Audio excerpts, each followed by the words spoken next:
Hello Tech World and welcome back to another video. As someone who picked up the Nintendo Switch 2 at launch and has been using it ever since, I can honestly say it's been an incredible console. But like anything, it's not perfect. Since launch, I've been on the hunt for the best accessories to improve the overall Switch 2 experience, whether that's better comfort, better controls, or just a more enjoyable way to play. After watching a ton of reviews, I finally decided to pick up the NYXI Hyperion 3 wireless joypads to see what all the hype is about and whether they were actually worth picking up. And in this video, I'm going to break down everything based on real hands-on use. If you're new to the channel, here we cover everything tech and gaming, so if that sounds like your kind of content, consider subscribing and dropping a like on this video as it really helps the channel grow. Alright, with that said, let's take a look at the Hyperion 3s. Getting into the unboxing, here's what you get inside the box. First up, you'll find the NYXI Hyperion 3 joypads already connected to the rechargeable mid-bridge unit. Alongside that, you get a USB-C charging cable, a cross-style D-pad attachment, a user manual, and a NYXI information booklet, and that's everything included in the box. As for my impressions of the NYXI Hyperion 3s, the first thing I immediately noticed was just how big these Joy-Cons are compared to the standard ones that come with the Nintendo Switch 2, something I'll touch more on later in the video. In terms of feel and build quality, they do feel solid in the hands and are actually quite comfortable to hold during extended play sessions. That said, if I'm being completely honest, they don't feel quite as premium as I expected. The plastic has a slightly lighter, less dense feel, which isn't necessarily a bad thing, but you can definitely tell in the hands that the materials used give it a slightly more budget-oriented feel compared to higher-end controllers. But of course, that's just my personal opinion. If you pick these up yourself, let me know down in the comments what your thoughts are on the build quality and overall feel of the Hyperion 3s. Moving on, let's talk about some of the features included with the Hyperion 3s, starting with the joysticks, because this is honestly one of the biggest upgrades compared to the standard Switch 2 Joy-Cons. The Hyperion 3 Joy-Cons use Hall effect joysticks, which is a major improvement. Instead of relying on traditional physical contacts and wipers like the Switch 2 Joy-Cons, Hall effect sticks use contactless magnetic sensors. This helps reduce wear and makes them significantly more resistant to issues like stick drift. Now, to be clear, Hall effect sticks aren't completely immune to drift in every possible scenario, but compared to traditional analog sticks, they're generally much more durable and reliable long term. Another thing I really like is the larger, taller thumbsticks compared to the standard Switch 2 Joy-Cons. That extra height gives you a bit more precision and control, especially in fast-paced games when accuracy matters. I've been testing these out on games like Mouse BI, and I can honestly say the experience feels noticeably better. Aiming feels smoother and more controlled, and overall gameplay just feels more responsive. So if you're planning to pick up games like Call of Duty Modern Warfare 4 on the Nintendo Switch 2, and you play a lot in handheld mode, I genuinely recommend considering the Hyperion 3s just for the improved stick performance alone. Another standout feature of the Hyperion 3s is the use of micro switches for the D-pad, face button, and triggers. Personally, I'm a big fan of micro switches because they provide a very satisfying tactile feel and are incredibly responsive. The amount of actuation required is minimal, so button presses register quickly and consistently, making the controls feel snappy and precise. That said, while I think the micro switches are fantastic, they're definitely not going to be for everyone. One thing to keep in mind is that they are quite loud compared to traditional membrane buttons. Every press produces a noticeable click, which some people may enjoy while others might find it distracting. For me, the noise isn't a deal breaker, but it has impacted how often I use these Joy-Cons in certain situations. For example, I love playing my Nintendo Switch 2 in bed, whether it's early in the morning or late at night. However, I found myself reaching for these controllers less often in those situations because the consistent clicking from the micro switches tends to bother my fiance when she's trying to relax or sleep. So while the micro switches offer an excellent gaming experience and are one of my favorite features of the Hyperion 3s, the added noise is definitely something you'll want to consider before picking them up. Quickly running through some of the other features, the Hyperion 3s come packed with quite a few extras. They feature 9-axis gyro support, the ability to wake the Nintendo Switch 2 from sleep, and a dedicated game chat button, and a screenshot button, all of which are nice additions that help the controller retain the functionality you'd expect from the standard Joy-Cons. The controller also includes adjustable turbo and rumble functions. Now, personally, I don't use turbo, but it's still a nice feature to have for those who enjoy it. As for the rumble, this is one area where I wasn't impressed. In my opinion, the vibration motors feel quite cheap and lack the refinement of Nintendo's HD rumble. In fact, I'd go as far as to recommend turning the rumble off entirely, as I found it more distracting than immersive and felt it actually took away from the overall gaming experience. Moving to the back of the controller, you'll find two programmable rear buttons. I haven't spent time with them, but it's always nice to have extra inputs available, especially for players who like to customize their controls. I can definitely see these coming in handy for competitive games and shooters where every split second matters. For example, if you're planning on picking Call of Duty Modern Warfare 4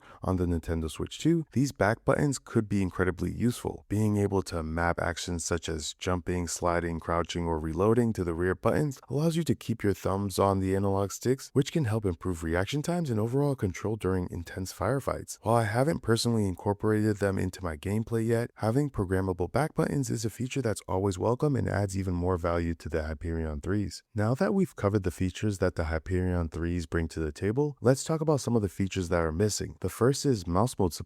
This is a feature that some Nintendo Switch 2 owners may find useful, especially in certain games, but personally, it's not something I use, so its absence doesn't really affect my experience. The second missing feature is NFC support. This means you won't be able to scan compatible amiibo figures directly with the Hyperion 3s. Again, this isn't a major issue for me since I don't own any amiibos, but if you're someone who regularly uses them, it's definitely something worth keeping in mind before making a purchase. The third and biggest downside for me has to be the rumble on this controller. As I mentioned earlier, the vibration motors feel overly aggressive and unrefined, even at the lowest setting. Instead of adding immersion, I found the rumble to be quite distracting and honestly somewhat unpleasant to use. In fact, it was one of the first settings I disabled after testing the controller. While this may not be a deal breaker for everyone, it's easily my biggest complaint about the Hyperion 3s. If features like mouse mode, NFC support, HD Rumble 2 are important to you, then you may want to consider other controller options or wait for the future revision of the Hyperion controller that hopefully addresses some of these shortcomings. With all that being said, how has my experience with NYXI's Hyperion 3s been so far? To put it simply, it's been fantastic. Before picking these up, I was already having a great experience with my Nintendo Switch 2 thanks to the D-brand kill switch case, which added some much needed ergonomic support to the console. However, ever since I started using the Hyperion 3s, I haven't found myself reaching for the kill switch nearly as often. The reason is simple. These controllers feel incredibly comfortable in the hands. Between the larger grips, the taller Hall effect thumbsticks, and the responsive micro switch buttons and triggers, they've genuinely made handheld gaming more enjoyable for me. In fact, it's kind of crazy how much of a difference a single accessory can make. The Hyperion 3s have taken an already great handheld gaming experience and made it significantly better. Now, as great as they